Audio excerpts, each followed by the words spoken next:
रवींद्र वस्त्र निकेतन मध्ये सुरू आहेत दिवाळीच्या गुलीगत ऑफर्स। तब्बल 2 एकरात विस्तारलेल्या रवींद्र वस्त्र निकेतन मध्ये फुल फॅमिलीची full shopping. Diwali double gift धमाका दिनांक 15 ऑक्टोबर ते 10 नोव्हेंबर पर्यंत 4500 रुपयांच्या पुढील प्रत्येक खरेदीवर हमखास गिफ्ट। प्रथम बक्षीस 3 दुचाकी, द्वितीय बक्षीस 23 LED टीव्ही, तृतीय बक्षीस 79 मिक्सर, चतुर्थ बक्षीस 83 कुकर्स यांसह आकर्षक ऑफर्स। तर मग वाट कसली बघताय, त्वरा करा।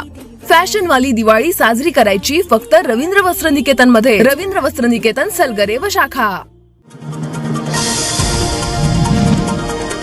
विधानसभा निवडणुकीच्या अनुषंगाने जिल्हाधिकारी राजा दयानिधी आणि पोलीस अधीक्षक संदीप घुगे यांनी निवडणूक पूर्वतयारी, मतदान केंद्रांवर आश्वासित किमान सुविधा तसेच गर्दी व्यवस्थापनाच्या अनुषंगाने जिल्ह्यातील सांगली, मिरज, पलूस, कडेगाव, तासगाव विधानसभा मतदारसंघांमधील विविध मतदान केंद्रांना संयुक्त भेट देऊन पाहणी केली आहे। जिल्हाधिकारी राजा दयानिधी आणि पोलीस अधीक्षक संदीप घुगे यांनी मिरज व तासगाव शहरातील एकाच ठिकाणी 5 पेक्षा जास्त मतदान केंद्रे असलेल्या ठिकाणांना भेट दिली आहे। तसेच सांगली, पलूस, कडेगाव मतदारसंघातील काही मतदान केंद्रांना भेट देऊन पाहणी केली। यावेळी विधानसभा निवडणुकीची तयारी तसेच आश्वासित किमान सुविधा अंतर्गत मतदान केंद्रांवर मतदारांना देण्यात येणाऱ्या सुविधा तसेच गर्दी व्यवस्थापनाच्या अनुषंगाने आढावा घेण्यात आला। यावेळी तासगाव कवठे-महांकाळ विधानसभा मतदारसंघाचे निवडणूक निर्णय अधिकारी उत्तम दिघे, पलूसच्या तहसीलदार दीप्ती जाधव रिठे यांच्यासह पोलीस विभागाचे अधिकारी उपस्थित होते। यावेळी जिल्हाधिकारी राजा दयानिधी यांनी आश्वासित किमान सुविधा अंतर्गत मतदान केंद्रांवर पिण्याचं स्वच्छ पाणी, स्वच्छतागृह, दिव्यांग आणि ज्येष्ठ मतदारांसाठी व्हीलचेअर, बैठक व्यवस्था, आवश्यक तिथे सावलीसाठी मंडप व्यवस्था करण्याच्या सूचना केल्या। विधानसभा निवडणूक प्रक्रियेसाठी निवडणूक आयोगाच्या मार्गदर्शक सूचनांचं काटेकोरपणे पालन करण्याच्या सूचना जिल्हाधिकारी राजा दयानिधी यांनी यावेळी दिल्या।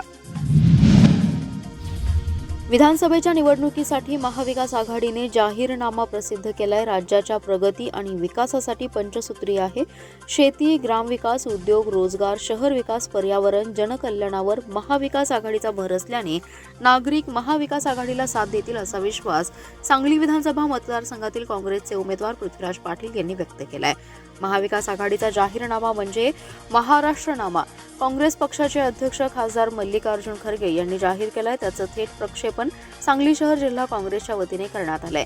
यानंतर पृथ्वीराज पाटील यांनी संवाद साधला। ते म्हणाले, महायुतीच्या लाडकी बहीण योजनेला महाविकास आघाडीने महालक्ष्मी योजनेच्या माध्यमातून उत्तर दिले।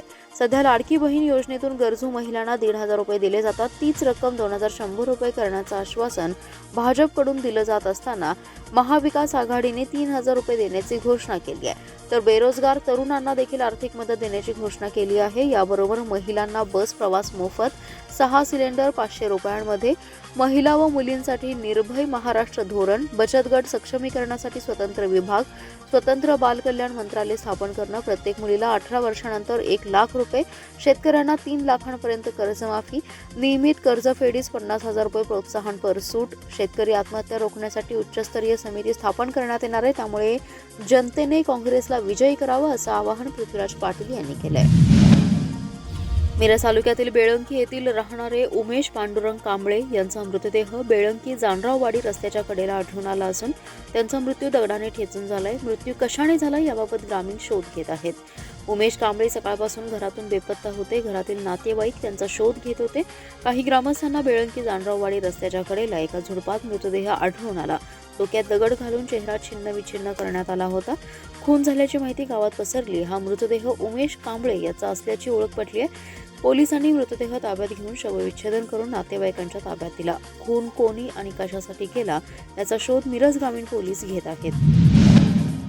सांगलीतील आकाशवाणी ते काळीवाट जाणाऱ्या रस्त्यावर गांजा विक्रीसाठी आलेल्या तरुणास पोलिसांनी जेरबंद केले। या तरुणाकडून 3,60,000चा 10 किलो गांजा आणि दुचाकी असा एकूण 4,60,000 रुपयांचा मुद्देमाल जप्त करण्यात आलाय। या प्रकरणी अभिनंदन राजगोंडा पाटील याला अटक करण्यात आली आहे। सांगली शहर पोलिसांच्या गुन्हे प्रकटीकरण शाखेने शनिवारी रात्री सततची कारवाई केली आहे। विधानसभा निवडणुकीच्या पार्श्वभूमीवर पोलिसांनी रात्री गस्तीमध्ये वाढ केली आहे। शनिवारी रात्री 11च्या सुमारास सांगली शहर पोलिसांच्या गुन्हे प्रकटीकरण पथकास रात्री आकाशवाणी ते काळीवाट जाणाऱ्या सुभाषनगर परिसरात एक जण गांजा विक्रीसाठी येणार असल्याची माहिती मिळाली होती। त्यानुसार तातडीने पोलिसांनी त्या ठिकाणी सापळा लावला होता।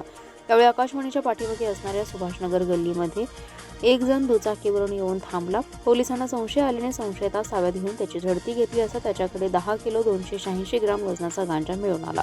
पोलिसांनी चौकशीत त्याने गांजाची शहरात विक्री करण्यासाठी जवळ बाळगल्याचं निष्पन्न झालं.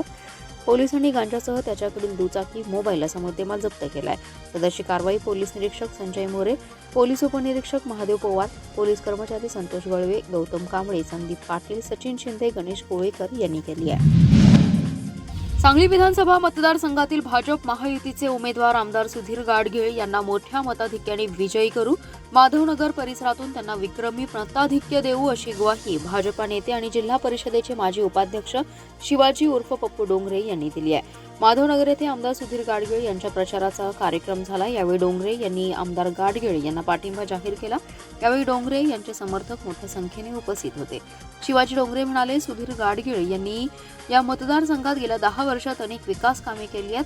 माधवनगर आणि परिसराचा विकास ही दादांच्यामुळेच झालाय. उपमुख्यमंत्री देवेंद्र फडणवीस यांच्या आदेशानुसार मी आमच्या सर्व कार्यकर्त्यांसह सुधीर दादांना पूर्ण पाठिंबा देत आहे. त्यांना या परिसरातून जास्तीत जास्त मताधिक्य मिळावं यासाठी संपूर्ण नियोजन यापुढे केलं जाईल. माझा उमेदवारी अर्ज, त्यानंतरची माघार या सर्व घटनांवर आता पडदा पडलाय. मी भाजपचंच काम आजपर्यंत निष्ठेने केले, यापुढेही करणार आहे. सुधीर दादांच्या प्रचारात पूर्णपणे सक्रिय राहणार आहे. आमदार गाडगीळ म्हणाले, शिवाजी डोंगरे यांनी घेतलेला हा निर्णय भाजप तसेच महायुतीला बळकटी देणारा आहे. ते भारतीय जनता पक्षाचे नेते आहेत. त्यांनी योग्य तो निर्णय घेतलाय. यापुढे सर्वजण एकदिलाने काम करून या मतदारसंघाचा आणखी विकास घडवून आणूयात. सांगली विधानसभा मतदारसंघात महिला राष्ट्रवादी शरद पवार पक्षात फूट पडली आहे. महिला आघाडीच्या जिल्हा उपाध्यक्षा वंदना चंदनशिवे यांच्यासह काही महिला पदाधिकाऱ्यांनी रविवारी सांगली विधानसभा मतदारसंघाच्या अपक्ष उमेदवार जयश्रीताई पाटील यांना पाठिंबा दिलाय. 40 वर्षांनंतर महिला आमदार निवडून आणण्यासाठी प्रयत्न करणार असल्याचे चंदनशिवे यांनी सांगितलं. जयश्री पाटील यांना पाठिंब्याचं पत्र वंदनाताई चंदनशिवे यांनी दिले. यावेळी सामाजिक न्याय विभाग जिल्हाध्यक्षा संध्या आवळे, महानंदा गायकवाड, बिस्मिल्ला नदाफ, नंदा जगताप, दिव्यांग जिल्हा सेल्स उपाध्यक्षा राणी कामठे, राष्ट्रवादी दिव्यांग सेल जिल्हाध्यक्षा आशा पाटील उपस्थित होत्या. वंदना चंदनशिवे म्हणाल्या, 40 वर्षांनंतर सांगली विधानसभा क्षेत्रात महिला आमदार होणार आहे. महिलांचे प्रश्न सक्षमपणे मांडून महिलांना न्याय देण्यासाठी महिलांनी जयश्री पाटील यांच्या मागे उभं राहणं आवश्यक आहे. स्वर्गीय मदन पाटील यांचा वारसा जयश्री पाटील पुढे चालवत आहेत. त्यांना साथ देणं गरजेचं आहे. महिलांच्या विकासासाठी, महिलांचे प्रश्न सोडवण्यासाठी, महिलांचे प्रश्न शासन दरबारी मांडण्यासाठी हक्काची महिला आमदार असणं आवश्यक आहे. यासाठी जयश्री पाटील यांना आणण्यासाठी प्रयत्न करणार असल्याचे त्यांनी सांगितलं आहे. दक्षिण भारत जैन सभेच्या मुख्यालयास गोव्याचे मुख्यमंत्री डॉक्टर प्रमोद सावंत आणि आमदार सुधीर दादा गाडगीळ यांनी सदिच्छा भेट दिली आहे.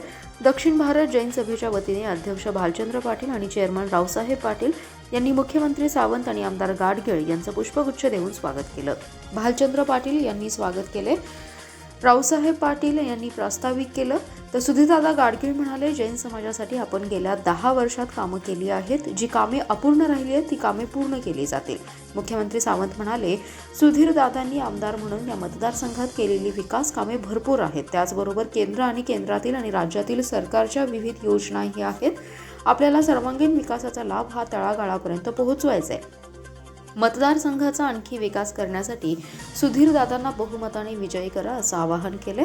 दक्षिण भारत जैन सभेचे उपाध्यक्ष शशिकांत राजोबा, महामंत्री शांतीनाथ नांदगावे, महिला महामंत्री कमल मिळचे, अनिता पाटील, चंद्रकांत चौगुले, शीतल शेडबाळे तसेच दक्षिण भारत जैन सभेचे पदाधिकारी आणि भाजपा नेते आमदार अभय पाटील, ग्रामीण जिल्हा अध्यक्ष दीपक बाबा शिंदे, गौतम पवार आदी जण सदस्य उपस्थित होते. जिल्ह्यात आज झालेल्या शिक्षक पात्रता परीक्षेत 529 उमेदवारांनी दांडी मारली. प्रत्यक्षात 9,099 जणांनी ही परीक्षा दिली आहे. जिल्हाधिकारी राजा दयानिधी, जिल्हा परिषदेच्या मुख्य कार्यकारी अधिकारी तृप्ती धोडमिसे, पोलीस अधीक्षक संदीप घुगे, प्राथमिकचे शिक्षणाधिकारी मोहन गायकवाड यांनी केंद्रांना अचानक भेट देऊन पाहणी केली. कोणत्याही केंद्रात गैरप्रकार झाला नाही अशी माहिती प्रशासनाकडून देण्यात आली आहे. मागील 2 वर्षांपासून ही परीक्षा रखडली होती. जिल्ह्यात एकूण 16 केंद्रांवर परीक्षेचं नियोजन करण्यात आलं होतं. परीक्षेसाठी जिल्ह्यातील 9,628 जणांनी ऑनलाईन अर्ज केला होता. जिल्ह्यात सकाळी 10:30 ते दुपारी 1 या वेळेत पेपर क्रमांक 1 आणि दुपारी 2:30 ते 5 या वेळेत पेपर क्रमांक 2 झालाय. उमेदवारांचे ठसे आणि डोळ्यांचं स्कॅनिंग करून उमेदवारांना प्रवेश देण्यात आला. सर्व केंद्रावर सीसीटीव्हीचा वॉच होता. केंद्रांवर पोलिसांचा बंदोबस्त होता. या परीक्षेवर जिल्हा आणि जिल्हा परिषद पुणे यांच्याकडून थेट नियंत्रण ठेवण्यात आलं होतं. जिल्ह्यात पेपर क्रमांक 1 साठी 3,960 उमेदवारांनी अर्ज केले होते. त्यापैकी 3,743 जण परीक्षेला हजर होते, तर 217 उमेदवारांनी दांडी मारली आहे. तसेच पेपर क्रमांक 2 साठी 5,668 उमेदवारांनी फॉर्म भरला होता. मात्र प्रत्यक्षात परीक्षेला 5,356 उमेदवार उपस्थित होते, तर 312 जणांनी दांडी मारली. दोन्ही पेपरला एकूण 9,099 उमेदवार उपस्थित, तर 529 जण अनुपस्थित होते.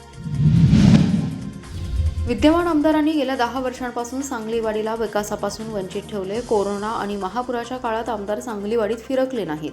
विकास कामांसाठी पुरेसा निधीही दिला नाही. सांगलीवाडीवर सातत्याने अन्याय करणाऱ्या आमदाराला घरी बसवा असे आवाहन पूजा विशाल पाटील यांनी केलंय. सांगलीवाडी येथे पदयात्रा झाली आहे. राम मंदिरापासून दत्त चौक, झाशी कॉलनी, राणा प्रताप चौक, गाडगीळ प्लॉट, मंगेश्वर चौक, धनगर गल्ली, विठ्ठल मंदिर, सावळी परिसर, मोहिते गल्ली, हनुमान चौक, शेवट राम मंदिर येथे प्रचार सभा झाली. फटाक्यांची आतिषबाजी, धनगरी ढोल वादन आणि पारंपरिक वाद्यांच्या गजरात पदयात्रा निघाली. जागोजागी महिलांनी जयश्री पाटील यांचं औक्षण केलंय. यावेळी राम मंदिर चौकात कॉर्नर सभा झाली. यावेळी पूजा पाटील बोलत होत्या. पूजा विशाल पाटील म्हणाल्या, मदन भाऊच्या निधनानंतर जयश्री पाटील थांबल्या नाहीत. कोणत्याही कामाची त्यांनी कधीही जाहिरात केली नाही. 40 वर्षांनंतर महिला आमदार निवडणुकीसाठी उभी आहे. आमची लढाई सत्यासाठी आहे. दादा घराण्याने सांगलीवाडीला कधीही वाऱ्यावर सोडलं नाही अशी ग्वाही त्यांनी यावेळी दिली आहे.